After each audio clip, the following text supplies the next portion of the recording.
Hello again. It is the Now Show again. I can't thank you enough for giving us this time, your time. Precious, but thank you for being on the Now Show. On today's episode, we're going to be talking about coping with delay, the journey of a firstborn. And with me this beautiful day is a young friend of mine, a gentleman to the core. Dotun, thank you so much for being on the Now Show. Dotun Adejumo is my guest today. Dotun, tell me, being a first child, there are pressures, there are delays. But people look at me and say, oh, no, you're in your 50s, it can't be the same. But we know that it's all the same. Absolutely. So I thought, let me bring a young friend of mine to come and talk about these delays as a firstborn. So thank you for agreeing, to be on the Now Show. It's always joy for me. Okay. So tell us about your own experience as a first child. All right. So I come from a family of 4 children. I'm the first. So there's a boy, a girl, a girl. And I think the spacing is about, no, I don't think. We have about 2 years. 2 years in between. Each of us. Perfect spacing. Yeah. Yes. Actually. And growing up, I remember life was good. Our parents did their best to give us the best that they could at each level. We have a good relationship. They made sure that they built a good family. Not like they had that from where they came from, but they just determined that we're going to build this. So we have this real nuclear family. Even we're all married now, but we still all keep in touch. I was still joking with my siblings just I think yesterday. So we've always had that growing up. So you said something very interesting. You said not that your parents had that same stability, but determined that they wanted their family to be this stable unit. Yeah. So your background does not matter at all. It is your mind, what you want to do. Thank you for pointing that out. Because they even showed me growing up the people that they grew up with from their pastors, uncles, and there was no one they could actually model their home after. No mentors at all. So it was extra work for them. So they mentored themselves. Absolutely. By teaching themselves, by reading stuff, by having a picture of what they actually wanted, by trying out. We were the guinea pig and cook. They're just trying that. Good job, absolutely, a fantastic job indeed. I would say they are our blessings because now we have a model to look up to.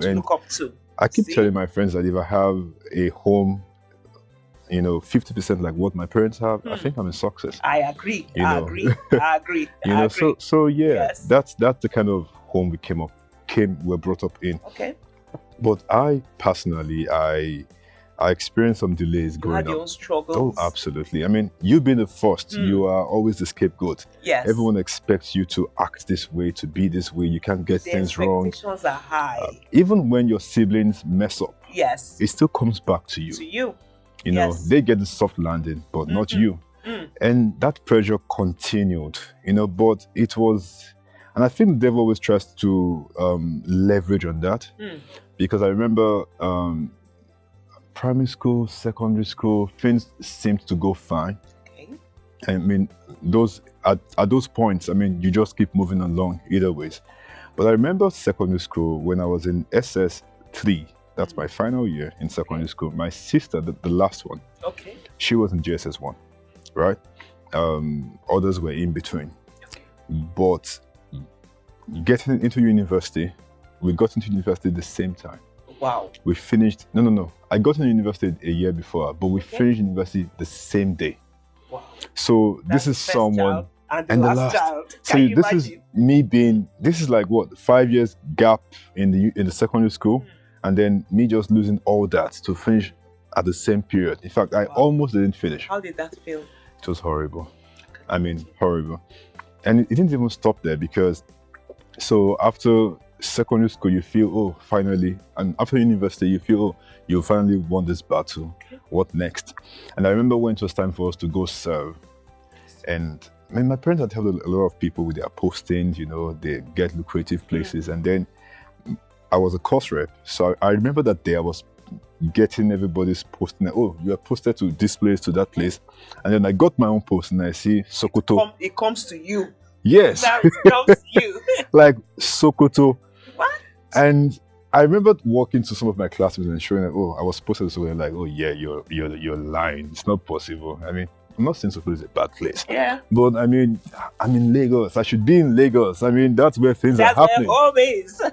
And it just felt like, oh, you know, just had that voice, I've gotten you again. And that's the devil speaking to me again, like, oh, you know. And we tried everything possible to change it. But I went to that Sokoto, at least to camp. I went to Sokoto, and I mean, getting there, I just figured, okay, let me just settle in here. And friend of my mother, she was like, no way. She had, you know, mothers, yes, we respect you. Thank you. You know, and she was like, no, my spirit is not, doesn't feel you should be here, that you need to leave this place, because I think she saw ahead, you know. Okay. And so, yeah, camp came, and then it was time for redeploying, which would be fine, which would be easy. And then there were delays again. It took us almost 6 months. Wow. For me to be able to change, redeploy from Sokoto to Lagos. And your sister, on the other hand, so had a smooth breeze. Oh, absolutely. Immediately, actually. She didn't even, I think she probably stayed in camp for, let's just take this let's not go there. Anyway. Let's not go there. Anyway, I mean, yes, easy for her. I mean, she had gone back to Lagos. She had gotten a nice job at, I think, Ericsson. She was doing well. And I was still here, wasting time, not doing anything. Don't forget, I still have 2 other siblings right after me who were done with serving already, who had good jobs. One, in fact, both in different oil companies. Wow. And I was still basically waiting for Alawi or waiting for daddy or mommy to, I mean, my dad had even stopped. Support. Yes. Dad had even stopped because my dad had this mentality that you must earn, you must be. And once I started earning, even though it was Alawi, he felt you're a man. So grow up. And I think that's another principle that parents need to give, because a lot of parents spoil their kids and they don't know what damage they are doing. And that's why you see that generations don't last again. But anyway, back to me. Yes. I remember some moments when I'll be home because siblings have all gone to work. Okay. And I'm the sit-home daddy, in quote. And you know, like I said, we are very, very close, my families. Yes. Even though they didn't abuse me, but sometimes they would say stuff like, oh, bros, Egbo, don't finish that bean so. But those were words said in innocence. Absolutely. Yes. But they were to you. Heavy, heavy for you. So I would sit down and I'll be thinking to myself, this is really bad. I mean, and you can't argue because they cooked the beans with their money. Yes. You can't afford it. They are doing you a favor. By even allowing you to eat out of it. Staying in the house and eating out of the food. You didn't bring anything. So, I mean, what do you want to say? How do you want to complain? And there were very, very, very difficult moments. And I remember mom calling me one day and she's like, look, I've seen this pattern that needs to be broken in your life. Like, this is ridiculous. And I remember we started praying about it consciously. Like, she told me to fast, to pray, to be deliberate, because you know, you think life is just happening, but there are battles going on in the background, and you just feel it's nothing. But before you just check yourself, you're 30, you're 40, you're 50, and you can't have anything to write up. That issue, and it continues, and it can even go into the next generation.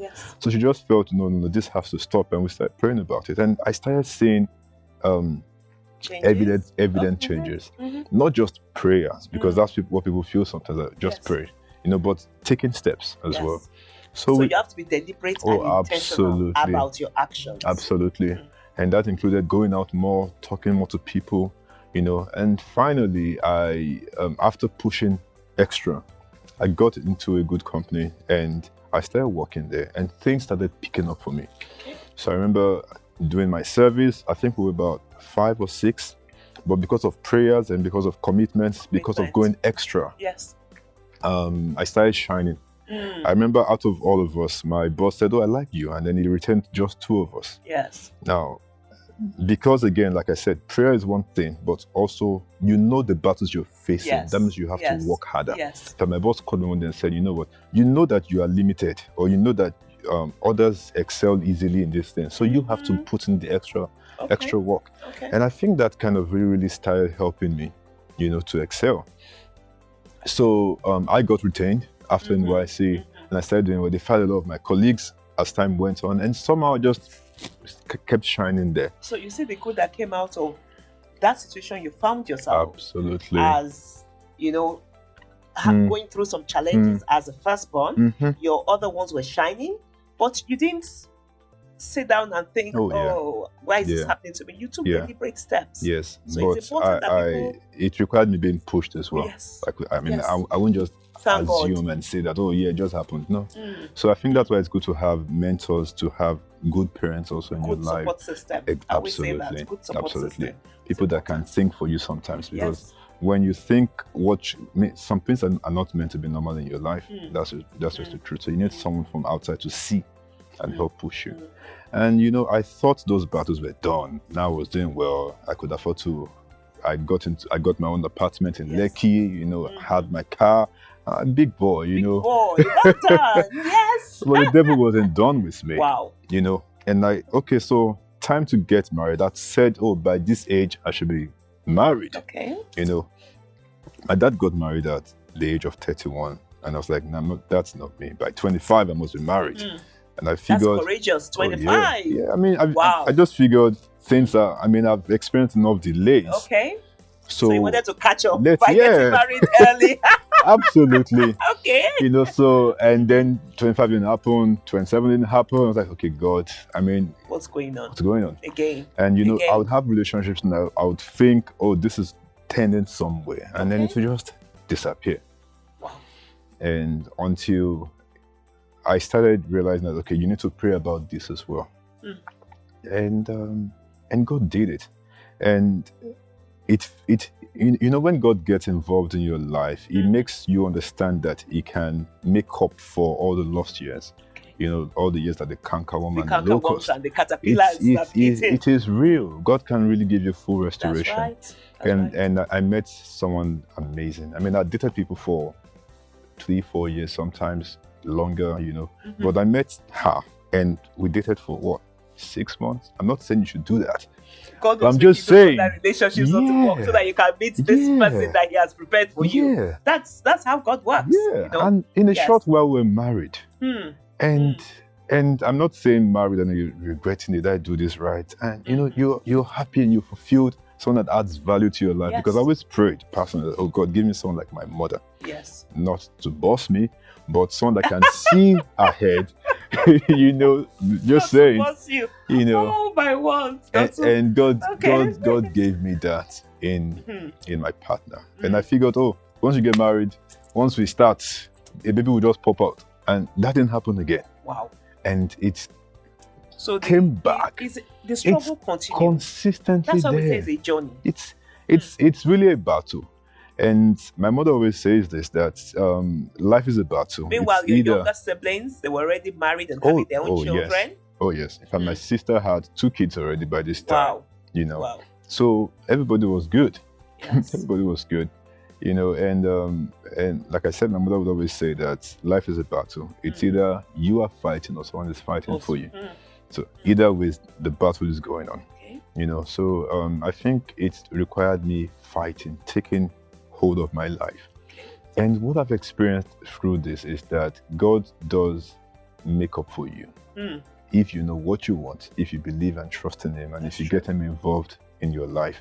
And that's pretty much what has got me going. I'm not there yet, but I would say by God's grace, I have caught up, if not overtaken, most of my mates. You're doing very, very well. I'm still striving, but God does restore. Absolutely. Yes. Absolutely. So that's something that I keep, pushing. And what I've realized is that the battle is still there. So every phase of my life, I know that I know what is ahead.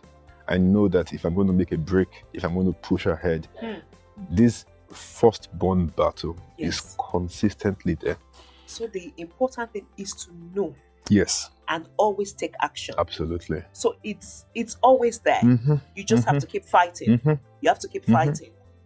You can't live your life to chance and feel that it's just going to happen. Got to say that again. You can't live your life to chance. I want you to say it clear. Yes, you so that really people know. can't afford to leave your life to chance and assume that life would happen for you just sitting. It's not going to happen. You really, really, really have to battle spiritually, physically, emotionally. You have to develop yourself. You have to just keep trying, keep pushing. And when I say battle, I'm not saying it's going to be easy. I'm not saying that you're going to have results just like that. I mean, I just summarized my life over, decades of my life like that. But it's not, there are times when you would cry. There are times when you feel like giving up. There are times when you feel like, is this really, really worth it? But I was still telling a friend this yesterday who has also had to go through delays. Okay. And I said to him that if, we just started this journey and, you have comfortable parents, they just set you up and you had it easy and now you are the CEO of something and then you talk to them. What story do you really have? I mean, what really inspires anyone? Yeah. You're so right. But when you can tell someone about the battles you had to face, they would listen to you. When you have to tell them that, you have to manage this to get to this point. Now, I run a business. I have a farm. I have about 10 staff members. Wow. And that is one side. I'm running my master's program at the same time. I'm managing a printing press. But I feel if I didn't have to go through what I went through, I won't be able to manage what I'm doing right now. Yes. I always say to people that when they're going through one challenge or the other, and they're saying, why me? What they should be saying is, God, what do you want me to learn from this? So that I can use that for other people. Absolutely. And really, that's why God takes us through challenges, not for us to moan and complain and whine and say, why me? There's always a good in every bad. I keep saying that. I think it's a factor of our perspective as well, because like you said, God is always taking us through some of these things to shape us, to mold us. But if your focus is, God, why are you taking me through this? Why am I struggling through this? Instead of you asking God, what is the lesson? How are you shaping? How are you building me?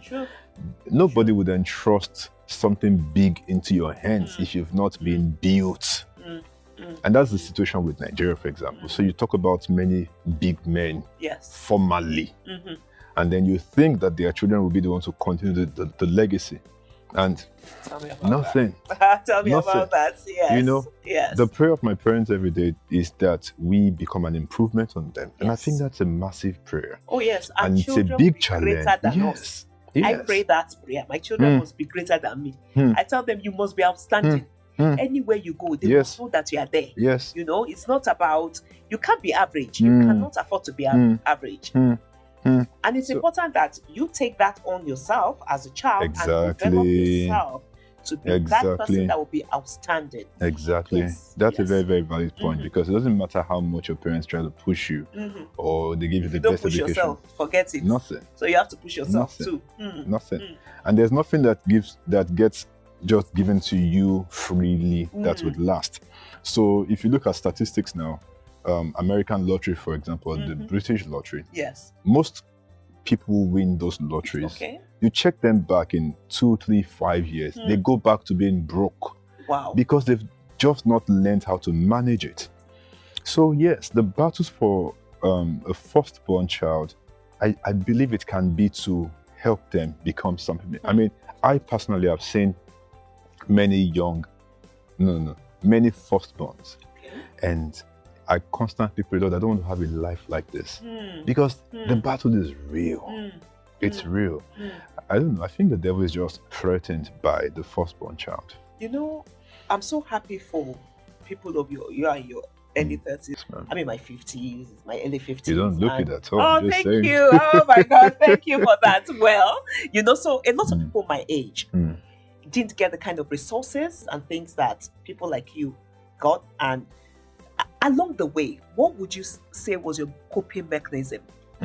Because for someone out there who is going through, maybe he's even just coming to a realization that, wow, you mean this is what has been happening to me as a first child? Because truly some people don't even realize it. What's your coping mechanism? So I think the first thing is you realizing that you are in a battle. I think that's the starting point. It's not like I had, like I said to you, my parents didn't believe in, or just give them everything on a platter of gold. some of the jobs that we've gotten or the positions that we've gotten, we've had to actually push ourselves. Okay. Thankfully, my parents are connected, but they don't abuse such relationships. Okay. Like, oh, this person, no, and my child needs this. So Yes. it's never been, in fact, yeah. I don't want to go into details. I know. But yeah. So yes. I think it's you first recognizing and knowing that you have resources around you. Okay. I say to young people, if what you use your phone for is just social media, you are wasting away. You'll be shocked at the level of information that we can get from just researching, from just checking stuff, from just asking. So that really helped. Also, you identifying mentors. I don't have many mentors because first I believe that your mentors you should have access to them. Yes. So I identified mentors in my parents first. Yes. I found one while I was in university, and I still keep him very, very close to me. Relationships are important. Absolutely important. And I have one also in a prominent man of God as well. Okay. So I look up to them. I learn from them. And I when I have issues, I bear it to them. I think a lot of us also we carry too much weight. We carry too much weight. And we don't let it out. And that is what kills us. So it's important to let Absolutely. it out. To trusted people. Yes. As well. Not people that will use it against you or people that will, And that's again why I'm saying that it's not in having, I have 10 mentors, 100 mentors. No. It's about identifying people that you can trust, people that you can confide in, people that know where you're vulnerable. Yes. And you just speak to them. And then keep seeking information, keep seeking knowledge, keep pushing yourself. That's very, very critical. There's one thing. Those innocent, insensitive statements. How did you deal with them? Because everybody, they don't even know what you are having to go through with those, and they're seemingly innocent. Absolutely. So I don't know if it's about my character, but it's more about me realizing that, you know what, this person probably means good. And I'm just not going to hold any grudge against this person. So I think for me, it was me realizing that this person meant good, even though. So again, I said it's about perspective. If what your focus is, someone says this and then you're angry, you're fighting it, you get nothing at the end of the day. But sometimes there are conversations that people say, there are some statements that people make that get you thinking. That it's do me, sorry for saying, but you go back and you get angry, like I need to change something. I need to. It's such people that will go. That's further. What I call positive anger. Absolutely. Yes, positive just anger. China is right. There are people that have said stuff about me and it hurt me. Yes. But I made changes and I come back to see them. In fact, some of them said it behind me, and I come back and I'm smiling at them. And they can't. In fact, there was one who finally found that I knew what she said. And she was just crying one day that she can't believe that. So I knew. And you were still, but for me, it helped me. You soar above. So those things are they strengthen your wings to fly further. So I think you understanding what the future holds. God says to us that my plans for you are plans of good and not of evil, to bring you to an end. So what I say to myself is this: God is the one leading me. As long as I stay connected to Him, it doesn't mean that I'm not going to have obstacles along the way. Yes. It doesn't mean that I'm not going to fall or falter. I'm not perfect. I've messed up a lot of times along this journey. But as long as I'm connected, if it means that He'll be dragging me or I'll be walking fine, as long as I'm holding on to that hand, I'm going to get there. And that's all I care about. So that connection, absolutely, is what is going to take you there. And that's why I would say, as a young person, you can't joke with your relationship with God. That's right. It's like you're going on a journey, you've not been there before, and you have someone that has been there before, and you're saying, come on this journey with me. So I call God my own cheat mode. I think also because I have a fantastic relationship with my father, with my parents, it's helped me to understand God better, that relationship with God. Like he's not just some guy with an armor like Thor waiting to bang and destroy me whenever something happens. But a loving father that cares about me. So through the struggles, sometimes I'll talk to my dad and just call him, Dad, this is what I'm going through, and he would explain things to me. And those meant the world to me. You'll be shocked that a lot of fathers actually desire the relationship with their children. But just don't know how to. Yes. And those relationships can help break this barrier. Yes. These struggles that we go through. So yeah. It's interesting you mentioned this because there's a topic that has been coming to me. So I'm going to bring you back to talk about this. Auntie. Us versus them, yes. Because I'm telling you, so we need to bridge that gap for absolutely. the young ones to understand that the parents are waiting. Yes. They want to have a bonded relationship with you. You're Yes. also yearning for it, even if you, let's leave that until we deal with that. I have a feeling that, God, through your experiences, God was preparing you for something. Oh, yes. I'm sure you're being used. You can't keep that away now. So I pastor a youth church as well. Finally, he's spoken about it. And it's and you're Yes. right. Like I said from the start, right? It's easier when you have a story to tell. Yes. People connect better with me. In Yes. fact, it's very embarrassing sometimes that in church you would see the young people running to you and Yes. waiting to Yes. talk to you, Yes. and it's a privilege for me Yes. because I didn't get here by. It's not like I knew what to do. God just Mhm. I was just meant to go through a journey, Yes. and I found myself where I am. But that So- journey speaks to other people. Exactly. And helps them Exactly. to cope. Exactly. So if you want to influence your generation, Yes. then be ready to go through tough stuff. Nobody takes gold and just picks it on the floor That's right. randomly. That's it has to right. go. If God says to you that, oh, please don't touch me, don't refine me, nobody cares about it. But that fire is what you would go through sometimes as a firstborn. But you understanding what your value is, where you're going, what the real purpose of that's just it. So yeah, every Sunday I get that privilege to share with young people like me, just encouraging them, letting them know that there's a future ahead of them. And from the little I know, giving them steps to take, practical steps to take. And of course, I don't know it all. So that means that I have to keep developing myself. And sometimes I bring in people as well. And you're going to come out these days, bring in people as well Yes. to speak to us. Because that is what is lacking in our generation. We have a lot of young people who want to, I love you. I love your house. Thank I love you. everything about you. Thank you. But I want to have it right now. Now, see what you said. I'm just But there's 30. a process for everything. Yes, but we don't want to There's go a through that process. And that process again is what refines the gold. So we don't want to go through the process. We want to drive the best cars. I want to have a Range Rover. I want to have 30 billion in account. Amen. You But will. You will. But Yes. there's a process. There is. I made sure that I broke the jinx of how long it took my dad to get married. Okay. So I did it faster. Abio. Thank God. Abi. So like I said, the prayer of every child, every parent is Every that parent. we improve on them. Oh, yes. Actually, So you can better have it than us. faster, but not that you can have it at armed robbers rate. And that is what we need to change in our generation. Yes. Because it will last longer if you go through the process. That's right. It will last longer. That's right. And it will be sweeter if you go through the process. Thank you so much, Thank Dotun. you. Oh, Thank you. Well, in fact, through you, I've now even understood my own journey better because I'm also a first child and I had some struggles. And, so like I said, it's helped me to understand even And my journey you are better. an encouragement Oh. to us that despite God. what we're going through, there's a future that we there can. is a future. There definitely is a future. It's been an enlightening time, a very, very enriching time with Dotun. In fact, amazing. It's gone even better than I expected. And I want to thank Dotun again for Thank you, Auntie. coming. Dotun, a last word from you. This is just reminding you that the future is colorful. The future is bright.